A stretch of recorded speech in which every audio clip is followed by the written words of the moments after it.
नमस्कार सभी को, आप सभी का स्वागत है। तो जैसा कि आप सभी जानते हैं, बायो सावर्ट लॉ के एप्लीकेशंस चल रहे हैं। बायो सावर्ट लॉ के एप्लीकेशंस के अंतर्गत मैंने आपको दो एप्लीकेशंस कराए, जिसके अंतर्गत पहला एप्लीकेशन क्या है, एक long straight current carrying conductor wire है, उसके कारण मैग्नेटिक फील्ड आपने निकाला। यानी मेन हेडिंग क्या थी, magnetic field due to a long straight current carrying conductor wire. वो वीडियो आप देख लेंगे अच्छे से। उसके बाद कल मैंने आपको सेकंड एप्लीकेशन इसका कराया। सेकंड एप्लीकेशन में आपने एक सर्कुलर कोयल के कारण, याद होगा आपके, सर्कुलर कोयल जिसे आप लूप भी कहते हैं, उसके कारण मैग्नेटिक फील्ड फाइंड किया। ठीक है ना। तो आइए थर्ड एप्लीकेशन पे चलते हैं। मेन हेडिंग क्या है आपकी, applications of bio Savart law. उसके अंतर्गत थर्ड पॉइंट है आपका, देखो सर्कुलर कोयल के कारण की आज एक डेरिवेशन करेंगे, लेकिन आपको याद होगा कल जो किया था वो क्या कहा था, एक्सिस। आज सेंटर पे लेना है पॉइंट। ठीक है ना। यानी आपने लिया था कल एक पॉइंट पे, जिसपे आपने कहा था at which we will find out the magnetic field. आज ये जो पॉइंट लेना है वो कहा लेंगे, सेंटर पे। कल वाली डायरेक्शन में वो पॉइंट आपने लिया था एक्सिस पर। तो क्या करें, मैग्नेटिक फील्ड, ठीक है, मैग्नेटिक फील्ड ड्यू टू, बताओ, सर्कुलर कोयल, जिसे आप क्या कहते हैं, जो भी कहते हैं, magnetic field due to circular coil, और इसे आप लूप भी कहते हैं। और कहां पे ले रहे हैं, एट इट्स सेंटर। तो यहां पे क्या जाएगा, एट इट्स सेंटर, सेंटर पे लेना है आपको पॉइंट। तो सर्कुलर कोयल आप समझते हैं, कल आपने अच्छे से पढ़ा था, वो डायरेक्शन अच्छा है, इंपॉर्टेंट है, उसे अच्छे से तैयार कर देना। देखो सर्कुलर कोयल आपने देखा था कल, इस प्रकार रखेंगे, ठीक है ना, आज ऐसे रखेंगे। तो देखो सर्कुलर कोयल इस तरीके से हो जाएगी, बात क्लियर है। लेकिन वो बंद थोड़ी ना है, इस तरीके से थी, कल भी तो ऐसे थे। तो इस तरीके से करंट, इसमें जो करंट है वो मान लो आप कितना मान सकते हो, स्मॉल आई। करंट तो स्मॉल आई मानेंगे। तो करंट जो फ्लो हो रहा है वो कितना मान लोगे आप, मान लो इधर से फ्लो हो रहा है और इस साइड से निकल जाएगा, कितना है, स्मॉल आई। इस कोयल का सेंटर कितना मान सकते हो, कैपिटल ओ। सेंटर भी तो आपको निकालना है मैग्नेटिक फील्ड, सेंटर ओ है। इसकी रेडियस मान लो, कितनी मान लें, स्मॉल आर। ठीक है। अब एक बार बताओ, कल आपको एक बात पता है, कल एक लेंथ एलिमेंट माना था, लेंथ एलिमेंट की लेंथ कितनी थी, dl। तो इस पूरे की लेंथ कितनी भी हो सकती है, आप जानते हैं पूरे की लेंथ कितनी हो जाएगी, सर्कमफेरेंस ऑफ द लूप। इस लूप का जो सर्कमफेरेंस होगा वो इसकी कंप्लीट लेंथ हो जाएगी। तो स्मॉल लेंथ एलिमेंट मान लो, कितना मान सकते हो, dl। ठीक है, बात समझ आ रही है। Bio Savart law, Biot Savart law आपने पढ़ा है, उसे यूज करेंगे। लेकिन देखो पहले इसकी लैंग्वेज देख लो क्या हो जाएगी, जो दिख रहा है बिल्कुल उसी तरीके से आप लिखने का प्रयास करें। क्या करेंगे, let us consider a circular current carrying coil. ठीक है ना, करंट फ्लो हो रहा है ना, एक current carrying circular coil of radius small. ठीक है ना। फिर क्या करें, let dl be the small length element. Clear. और क्या करना है आपको, सेंटर पे मैग्नेटिक फील्ड निकालना है। तो क्या कहोगे, we have to find the magnetic field at its centre, या at the centre of this circular coil. बस इतना कहना है। और फिर आइए चलते हैं, बायो सावर्ट लॉ के एप्लीकेशन है। तो बायो सावर्ट लॉ के एप्लीकेशन होने का क्या मीन्स है, यानी बायो सावर्ट लॉ को यूज करना है और क्या निकालना है, मैग्नेटिक फील्ड। तो देखो then from Biot Savart law, जैसे दिख रहा है, from Biot Savart law. Biot Savart law आपने पढ़ा है यहाँ भी, और 10th क्लास में भी आपने पढ़ा था अच्छे से। देखो बायो सावर्ट लॉ याद है किसी के, बताओ एक्सप्रेशन। देखो बायो सावर्ट लॉ की हेल्प से आप डीबी होता है ना, dB is equals to small length element के कारण आप मैग्नेटिक फील्ड निकालते हो पहले, इसलिए डीएल के कारण है तो कितना होगा, डीबी होगा। तो क्या होता है, यानी एक बार मैं बता दूं क्या निकालते हैं आप इसकी हेल्प से, मैग्नेटिक फील्ड दिख रहा है यहाँ पे, मैग्नेटिक फील्ड ड्यू टू, बताओ, due to length element, length element, बात क्लियर है। भाई देखो डीएल के कारण है तो डीबी है और कंप्लीट के कारण है तो डीबी है, क्लियर है ना। तो क्या हो जाएगा डीबी म्यू नॉट अपॉन 4 पाई डीएल। मैंने लास्ट सेकंड वीडियो जो ली थी इसकी चैप्टर की, उसमें मैंने डेल्टा एल बताया था, डेल्टा चेंज के लिए आता है, लेकिन आप डी भी मान सकते हो स्मॉल के लिए, है ना। और डी क्यों मानते हैं, क्योंकि जब इंटीग्रेशन करते हैं तो डी क्या है, डिफरेंशिएशन है, तो डिफरेंशिएशन और इंटीग्रेशन कैंसिल हो जाते हैं, इसलिए डी लेना ठीक रहेगा, ठीक है ना। तो ये क्या है, बायो-सावर्ट लॉ है। लेकिन थीटा किसके बीच का एंगल होता है, कल मैंने बताया था आपको, और परसों उस वीडियो में भी था। थीटा एंगल होता है आर के और डीएल के बीच का, क्लियर है ना। तो आर तो आपका ये है और डीएल क्या है, डीएल लेंथ एलिमेंट है। तो देखो डीएल लेंथ एलिमेंट ये तो है, ये वाला, और आर ऐसा है, तो इनके बीच का एंगल कितना है, तो यहाँ पे कितना है, थीटा इज इक्वल टू 9। तो यहाँ डायरेक्ट थीटा क्या कहते हैं, 90 लिख दूं, ठीक है ना। तो डायरेक्ट 90 हो जाएगा, और साइन 90 की वैल्यू कितनी होती है 1। तो देखो डीबी कितना आ जाएगा, म्यू नॉट अपॉन 4 पाई आई डीएल, साइन 90 तो 1 हो जाएगा अपॉन आर स्क्वायर, इक्वेशन 1। अब आपको क्या करना है, कंप्लीट के कारण निकालना है ना, magnetic field due to this length element dl आपने निकाल दिया है from in equation 1। Now we have to find the magnetic field. चलिए यहां तक क्लियर है आपको। इक्वेशन 1 के बाद आप पूरी कंप्लीट कोयल के कारण निकालना है आपको मैग्नेटिक फील्ड। तो क्या कहेंगे, ये दिख रहा है नीचे, तो क्या कहेंगे, मैग्नेटिक फील्ड बोलो due to this complete coil, due to this complete coil. बताओ क्या करना पड़ेगा, इंटीग्रेशन कर देते हैं ना। अब देखो ये डी तो हट जाएगा, क्योंकि डी किसके कारण आता है, स्मॉल के लिए। कंप्लीट के लिए कर रहे हैं तो डी नहीं आएगा ना, डी आ जाएगा डायरेक्ट। इंटीग्रेशन करना पड़ेगा, बात क्लियर है। लेकिन ये जो लूप है आपका, ये जो कोयल है, ये कैसी है, क्लोज्ड है, क्लोज्ड, इसलिए कौन सा इंटीग्रल आएगा, पढ़ा है ना आपने, गोस थ्योरम में पढ़ा होगा। तो देखो क्लोज्ड आ जाएगा, क्लोज्ड इंटीग्रल, और ये सारा ऐसा का ऐसे ही रहेगा, I DL upon are square. Constants आपको पता है बाहर आ जाते हैं इंटीग्रेशन से, तो कितना बचेगा, B equals to mu naught upon 4 पाई।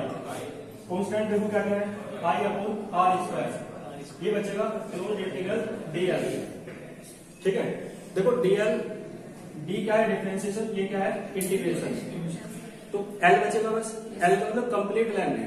तो कंप्लीट लेंथ क्या है इसकी सर्कमफेरेंस तो है, जो कितनी होती है, सर्किल के लिए 2 पाई आर होती है। तो क्लोज्ड इंटीग्रल डीएल का आ जाएगा आपका 2 पाई आर।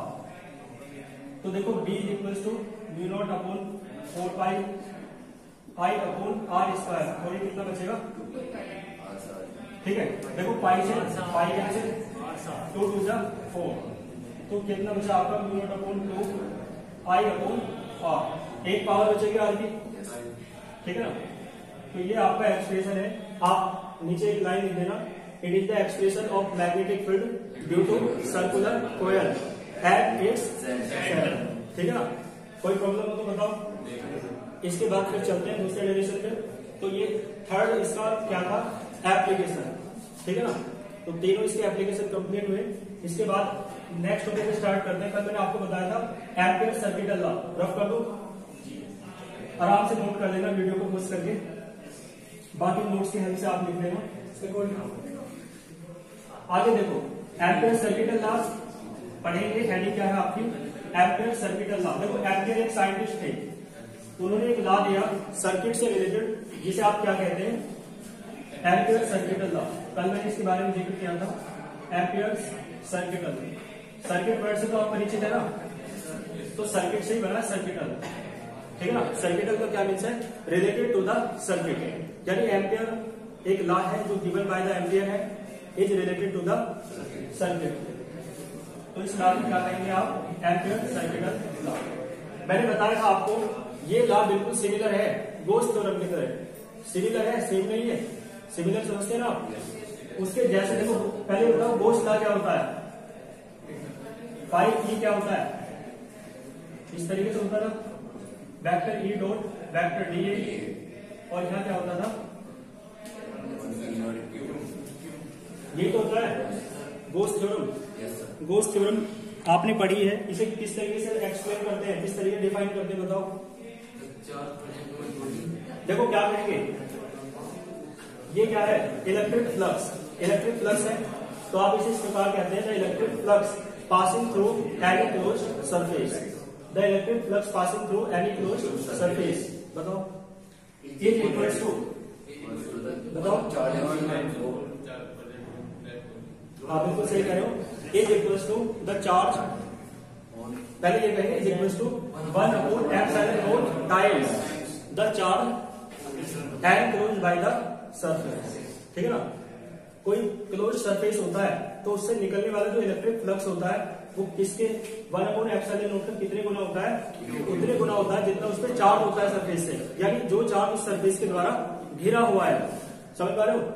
इसी प्रकार है देखो इसी के सिमिलर है, यहाँ पे क्या है क्लोज इंटीग्रल की जगह क्लोज इंटीग्रल वहां क्यों था, क्योंकि इसे आप सरफेस इंटीग्रल भी कह सकते हो क्योंकि ए क्या आ रहा है, यहाँ पे लाइन इंटीग्रल है। देखो ध्यान सुनना मेरी बात, यहाँ पे तो एक सरफेस था, सरफेस समझते हो आप, जैसे मान लो एक स्फीयर है तो स्फीयर का सरफेस होगा, यानी 3D में बात है वहां पे, तो स्फीयर का क्या था सरफेस। यहाँ पे 2D में बात करेंगे तो 2D में क्या हो जाएगा, कर्व हो जाएगा, जैसे कि क्या हो जाएगा सर्किल, सर्किल भी क्या है क्लोज है ना, सर्किल भी क्लोज है और स्फीयर भी क्या है क्लोज है, लेकिन सर्किल के केस में एक तरीके से लाइन इंटीग्रल है, क्योंकि लाइन के अलोंग है ना भाई। देखो सर्किल है ये, तो ये सर्किल क्या है एक तरीके से एक ही डायरेक्शन के अलोंग बात हो रही है, क्लियर। लेकिन वो क्या था सरफेस इंटीग्रल, तो देखो दोनों चाहे आपका सर्किल हो और चाहे आपका स्फीयर हो, दोनों है तो क्लोज ही, इसलिए क्लोज इंटीग्रल आ रहा है इसमें, बात क्लियर है।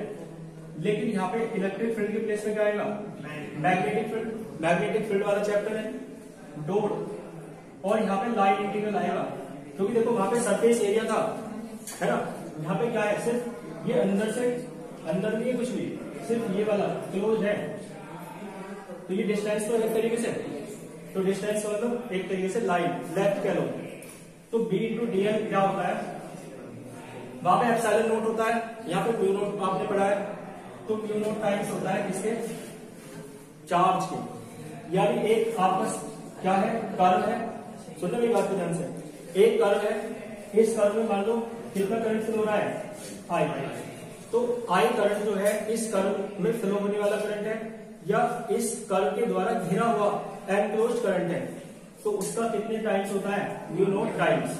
म्यू नोट मैंने आपको बताया था, इसकी डेफिनेशन आगे आएगी इस चैप्टर में, इसे क्या कहते हैं परमेबिलिटी ऑफ फ्री स्पेस और एयर, ठीक है। जैसे परमिटिविटी जो होता है वो डिफाइन करता है कि इलेक्ट्रोस्टैटिक फोर्स कितना होगा, इसी प्रकार जो म्यू नोट होता है ये डिफाइन करता है कि मैग्नेटिक फोर्स मैग्नेटिक फील्ड में कितना होगा। इसकी डेफिनेशन है, पढ़ेंगे आप आगे, ठीक है। देखो सर्कल और क्लोज कर्व एक ही बात है, क्लोज कर्व जो है ना वो क्या है जनरल नेम है, क्लोज कर्व क्या है जनरल नेम है, लेकिन उसका एग्जाम्पल कौन है सर्कल। देखो क्लोज कर्व ये भी तो हो सकता है, ये भी क्या है आपका क्लोज कर्व है ना, बंद है बिल्कुल, और कर्व है, कर्व का मींस क्या है जब 2 डायमेंशन में हो, और स्फीयर क्या होता है 3 डायमेंशन होता है, तो वो कर्व नहीं होता, ठीक है ना। तो इसका एग्जाम्पल क्या है सर्कल, क्योंकि क्लोज है और ये भी कर्व है, तो क्लोज्ड कर्व क्या है एक जनरल नेम है और उसका पर्टिकुलर एग्जाम्पल क्या है सर्कल। बात क्लियर है। क्लोज सरफेस उसमें होता है जब आप गोस थ्योरम की बात करते हैं, क्योंकि वहां क्या है स्फीयर ले सकते हो आप, भाई क्लोज सरफेस कहोगे तो उसका एग्जाम्पल क्या है एक स्फीयर है, समझ पा रहे हो। तो देखो इसकी डेफिनेशन, इसका स्टेटमेंट किस प्रकार आप दे सकते हो, स्टेटमेंट बताओ। मैंने बताया यहाँ पे DL आ रहा है, देखो सुनना, उस इंटीग्रल को आप है तो दोनों क्लोज इंटीग्रल, लेकिन उस इंटीग्रल को जो गोस थ्योरम में आता है उसे आप सरफेस इंटीग्रल कहते हो, क्योंकि DA आता है ना साथ में, यहाँ पे DL आ रहा है तो इसे आप लाइन इंटीग्रल कहते हैं, ठीक है ना। लाइन इंटीग्रेशन किससे करते हैं मैग्नेटिक फील्ड का, तो इसका स्टेटमेंट इसी प्रकार देना है, क्या कहेंगे, यानी स्टेटमेंट पता है किस प्रकार आता है question, state and prove ampere circuital law. तो स्टेटमेंट देख लेते हैं पहले। देखो क्या हो जाएगा, द लाइन इंटीग्रल, क्लियर है, लाइन इंटीग्रल तो है, बात क्लियर होगी आपको। द लाइन इंटीग्रल किसका, ऑफ मैग्नेटिक फील्ड, ठीक है ना, आप पूरा लिख देना। The line integral of magnetic field is equals to the, भाई इज इक्वल्स टू आ रहा है तो क्या करेंगे, इज इक्वल्स टू द, मतलब जो दिख रहा है बिल्कुल ऐसे ही लिखते जाना है। इज इक्वल्स टू द, बताओ, is equals to the mu naught times, mu naught times, ठीक है, mu naught times of the, ये तो करंट है ना, ऑफ द करंट, करंट किसके द्वारा, जो उस कर्व के द्वारा घिरा हुआ है, current enclosed by the surface नहीं आएगा वहां पे, गोश्त थ्योरम में सरफेस आता था, यहाँ क्या आएगा, 2D पे बात करें ना तो कर्व आएगा, and the current enclosed by the, क्या आएगा बोलो, कर्व, बस यही है। The line integral of magnetic field is equals to the mu naught times of the current enclosed by the curve, that is करके आप इस प्रकार लिख सकते हो, ठीक है ना, दैट इज, और इसे लिखो और बुक से बंद कर दो। ये आपका क्या है, स्टेटमेंट, ठीक है ना। तो स्टेटमेंट के बाद प्रूफ पे चलते हैं। तो स्टेटमेंट भी कई बार आ जाता है अकेले ही, इसलिए स्टेटमेंट भी आप अच्छे से याद कर लेंगे, कोई प्रॉब्लम तो नहीं है, ठीक है ना, और बाद में आप डिस्कस कर लेना। देखो स्टेटमेंट के बाद प्रूफ पे चलते हैं, तो डायग्राम बनाना पड़ेगा। कारण की बात होगी, देखो एक वायर ले लो आप, एक वायर है इनफाइनाइट लेंथ का, हमें नहीं पता उसकी लेंथ ऊपर कहां तक है, नीचे कहां तक है, ठीक है ना। तो वायर है, इसकी लेंथ कितनी है, इनफाइनाइट। इस मान लो इस वायर में कितना करंट फ्लो हो रहा है, स्मॉल आई करंट मान लो फ्लो हो रहा है। तो आपको बायो सावर्ट लॉ तो पता है, if we flow the current in any conductor wire there will produce a magnetic field around the conductor, है ना, ठीक है ना। तो इसके चारों तरफ क्या प्रोड्यूस हो जाएगा, मैग्नेटिक फील्ड। मान लो उसका सेंटर है तो इसके चारों तरफ इस तरीके से, बात समझ पा रहे हो, ये ऐसा क्यों बनाया, क्योंकि इस तरीके से है भाई, 3D है ना स्ट्रक्चर, तो इस तरीके से यदि ऐसे रखोगे तो इस तरीके से तो दिखेगा, और यदि ये सर्किल है, मतलब ये सर्किल है इस तरीके से है, तो सामने से तो ऐसे दिखेगा, यदि ऐसे कर दें तो फिर पूरा दिखेगा सर्किल, समझ पा रहे हो ना। तो ये सर्किल है, ये वायर सीधा कर इस तरीके से है, और ये सर्किल इसके चारों तरफ है, समझिए। तो यहां से देखो वायर का जो सेंटर है, जैसे आप क्या मान लो, वो मान सकते हो, वायर में करंट कितना फ्लो रहा है, आई। अब मैंने आपको एक बात बताई थी, वो डिस्टेंस, देखो ध्यान से मेरी बात, बायो सावर्ट लॉ में आपने देखा वो डिस्टेंस जिस पर आप मैग्नेटिक फील्ड निकालते थे वो कितनी होती थी, स्मॉल आर होती थी। तो ये डिस्टेंस आप कितनी मान लो, स्मॉल आर, पॉइंट पी मानते हैं स्मॉल आर डिस्टेंस पर। लेकिन आपको यहाँ पे मैग्नेटिक फील्ड नहीं निकालना, यहाँ पे क्या करना है, मैग्नेटिक फील्ड तो आप मान के चलो कितना है, बी है। भाई इस वायर में करंट फ्लो हो रहा है, तो उसके द्वारा जो मैग्नेटिक फील्ड प्रोड्यूस हो रहा है स्मॉल आर डिस्टेंस पर, पॉइंट पी पर, वो कितना है आपका, बी, ठीक है। और मैग्नेटिक फील्ड क्या है, एक वेक्टर क्वांटिटी होती है, तो उसकी डायरेक्शन भी होगी। आपको मैंने एक रूल बताया था लास्ट क्लास में, जिसका नाम क्या था, राइट हैंड स्क्रू लॉ, है ना, 10th क्लास में भी आपने पढ़ा हुआ। जैसे पेच कसते हैं ना, तो जिधर पेच कस की नोक होती है उस डायरेक्शन में करंट होता है, और जिस डायरेक्शन में इसे घुमाते हैं, है ना, वो किसकी डायरेक्शन है, मैग्नेटिक फील्ड की। तो देखो ऊपर तो करंट है, मैग्नेटिक फील्ड की डायरेक्शन इस तरफ होगी ना, पॉइंट पी पे देखा जाए तो उस तरफ होगी ना, क्योंकि उस तरफ को तो कसेगा, इधर को तो खुलता है पेच, समझिए ना। तो ऐसे घुमाओगे तो मैग्नेटिक फील्ड की डायरेक्शन उस तरफ हो जाएगी, समझिए। तो मैग्नेटिक फील्ड की जो डायरेक्शन है ना, वो इस तरफ हो जाएगी, ये ऊपर की तरफ नहीं है, समझ लो ना। ये कैसे है, भीतर की तरफ, यानी इनवर्ट्स, समझ पा रहे हो ना, 3D डायग्राम है, इनवर्ट्स होगी ना, inwards to the plane of the board, है ना, समझिए। यानी देखो बाहर की तरफ होती तो ये आउटवर्ड्स है, लेकिन ये कैसे है, इनवर्ट्स, समझ पा रहे हो। कोई कड़ा कोई चूड़ी हो तो मैं बता भी सकता हूँ, 3D डायग्राम है ना। देखो सुन लो, थोड़ा इमेजिन कर लो, इमेजिनेशन से काम चल जाएगा। देखो ध्यान दो, ना दे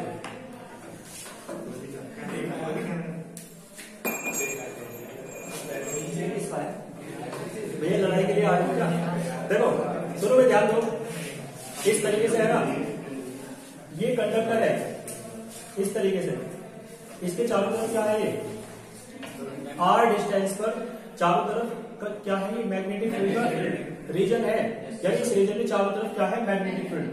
तो ये जो आपको सर्किल दिख रहा है ये ऐसे है, और ये क्या है, कंडक्टर वायर। ठीक, कंडक्टर वायर के ऊपर की तरफ करंट फ्लो हो रहा है। ठीक, समझ पा रहे हो? अब एक बात देख के बताओ, ये कंडक्टर वायर है और ये क्या है, इसका चारों तरफ का मैग्नेटिक फील्ड का रीजन है। देखो एक बात और देखो, मैग्नेटिक फील्ड की जो डायरेक्शन ये दिखा रखी है, ये वाली हो जाएगी, समझ पा रहे हो? तो ये क्या है, अब ध्यान देना, ये दोनों क्या है, पैरेलल है ना, पैरेलल।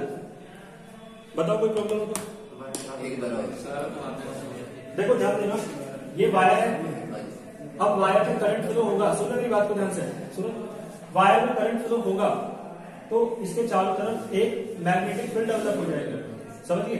अब राइट हैंड स्क्रू लॉ क्या कहता है कि राइट हैंड स्क्रू लॉ ये कह रहा है कि मैग्नेटिक फील्ड की जो डायरेक्शन है वो कैसी होगी, इस तरीके से होती है, करंट की डायरेक्शन ऊपर, तो मैग्नेटिक फील्ड की डायरेक्शन उस तरफ होती है जिस तरफ वो घूमता है ना पेचकस। तो देखो इस तरफ घूमेगा, स्क्रू ड्राइवर जिस तरफ घूमता है, तो इसका मतलब है अंदर की तरफ होगी क्या, मैग्नेटिक फील्ड की डायरेक्शन।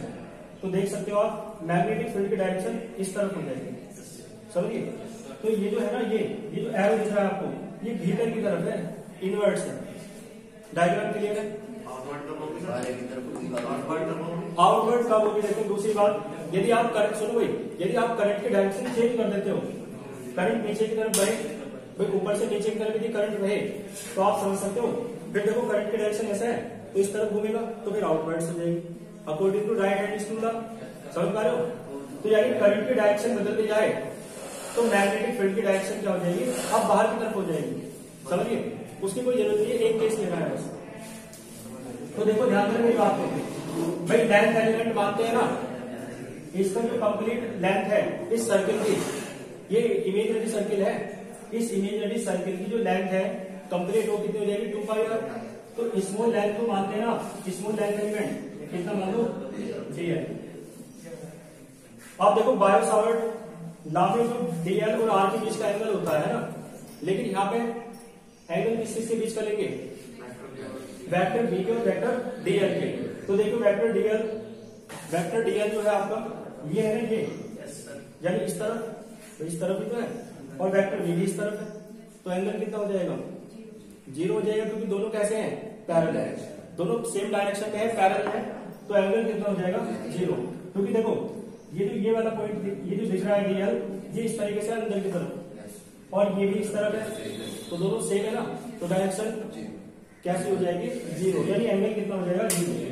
तो यहाँ से थीटा जो है वो कितना आ जाएगा, 0। बस ये डायग्राम थोड़ा 3D था, इसलिए समझने का था। अब देखो क्या करना है, लैंग्वेज डायग्राम के अकॉर्डिंग आप लिख लेंगे। देखो सुन लो एक बार, फिर देख लेना क्या कहेंगे। Let us consider a current carrying conductor wire of infinite length. Length हमें नहीं पता है, फिर क्या कहेंगे, in which small I current is flowing, जिसमें करंट स्मॉल आई आ रहा है। इसके बाद क्या कहूं, देखो ध्यान सुनो मेरी बात, due to flowing of this current, current बहने के कारण there will produce a magnetic field around the conductor, है ना, अराउंड द कंडक्टर वायर। अब आप क्या कहो, डीबी, सुनना मेरी बात को ध्यान से भाई, स्मॉल लेंथ एलिमेंट के कारण, स्मॉल लेंथ एलिमेंट के कारण जो मैग्नेटिक फील्ड होता है डीबी होता है, लेकिन इस पूरे वायर के कारण कितना होगा, मान लो बी होगा। तो मैग्नेटिक फील्ड जो पी पॉइंट पे है, आप कितना मान लो, वेक्टर बी, डायरेक्शन पे दिखा रहे हैं ना, तो ये जो डायरेक्शन है ये किसकी है, वेक्टर बी की। तो आप कहो कैपिटल बी, बी द, है ना, ये इज लगा दो, capital B is the magnetic field, ठीक है ना, at point P. Clear? Small d l, d small l be the length element. Clear? तो देखो लेंथ एलिमेंट और वेक्टर बी के बीच एंगल कितना हो जाएगा, आप कहो the angle between vector B and length element is 0 degree because they are parallel, दोनों पैरेलल है, बस, है ना।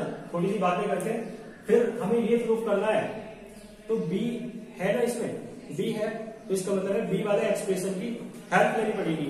और आपने पढ़ा है, मैंने कहा इनफाइनाइट लेंथ, तो परसों मैंने लेक्चर जो लिया था वो वीडियो आप देख लेंगे, उसमें मैंने एक long straight current carrying conductor wire जो इनफाइनाइट लेंथ का था उसके लिए मैग्नेटिक फील्ड का एक्सप्रेशन कराया था, ठीक है ना, उसकी हेल्प लेंगे।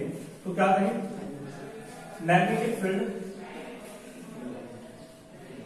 Field due to a long, ठीक है ना, स्ट्रेट, भाई लॉन्ग है, स्ट्रेट भी है, करंट कैरिंग कंडक्टर वायर भी है, बात समझ आ रही है।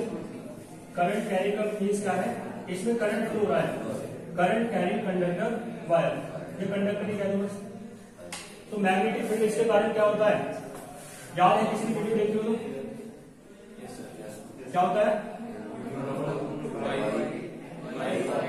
I/A होता था वहां पे, है ना, लेकिन यहाँ पे क्या है, और वहां पे आपने देखा था ए डिस्टेंस मानी थी, है ना, तो यहाँ पे क्या मान लेंगे, यहाँ तो R है ना, बात क्लियर है। तो ये क्या है, magnetic field due to long straight current carrying conductor wire of infinite length, ये इनफाइनाइट लेंथ का वायर है, तो आप यहाँ कह दो ऑफ इनफाइनाइट लेंथ। इसके हेल्प लेंगे, इक्वेशन 1 डाल दो। आप देखो एक काम करें ना, ये लेके चले और ये आ जाए तो प्रूफ हो जाएगा, ठीक है ना। तो देखो del close integral vector B dot vector dl is equals to, आप जानते हो A dot B is equals to A B cos theta, पढ़ा है ना। तो यहां क्या जाएगा, बी डीएल कोस 0, थीटा 0 है ना, तो कोस 0 की वैल्यू क्या होती है 1, इधर से दिख रहा है, तो ये क्या जाएगा बी इंटू डी एल। कोस 0 कितना होता है 1, कांस्टेंट है, मैग्नेटिक फील्ड बाहर आ जाएगा, तो देखो इधर तो ऐसे रहेगा, इसे चेक नहीं करना आपको, ये बी बाहर आ जाएगा, अंदर कितना बचेगा डीएल। अब आपको पता है डीएल कितना हो जाएगा, बट डिफरेंशियल एंड इंटीग्रल ये तो कट जाएंगे, एल बचेगा, एल का मतलब 2πr पूरी लेंथ जो है, तो क्या कहेंगे क्लोज इंटीग्रल डीएल कितना हो जाएगा आपका 2πr। तो देखो ये सारा एडिटिव रहेगा, देखो b इंटू इसकी वैल्यू क्या है 2πr, b की वैल्यू रख लो, एक काम कर लेते हैं ना, b की वैल्यू है ना, तो b की वैल्यू रख लो इक्वेशन 1 से, ये ना कितनी है mu naught upon 2π into i upon r, और यहाँ पे कितना है 2πr, तो 2π से 2π कैंसिल, r से r कैंसिल। तो देखो जो प्रूफ करना था वही ना क्या, देखो क्या बचा, एक तो म्यू नॉट और एक क्या बचा i, यही तो है, तो यानी ये क्या था इसका प्रूफ, बात समझ आई। तो ये क्या था स्टेटमेंट एम्पीयर सर्किट लॉ का, और इसके बाद यहाँ तक आप प्रूफ कर लेंगे, है ना, और यहाँ तक अच्छे से तैयार कर लेंगे, ठीक है। पढ़ते रहेंगे, अपना ध्यान रखें और मेहनत करते रहें, मिलते रहेंगे, ऑल द बेस्ट।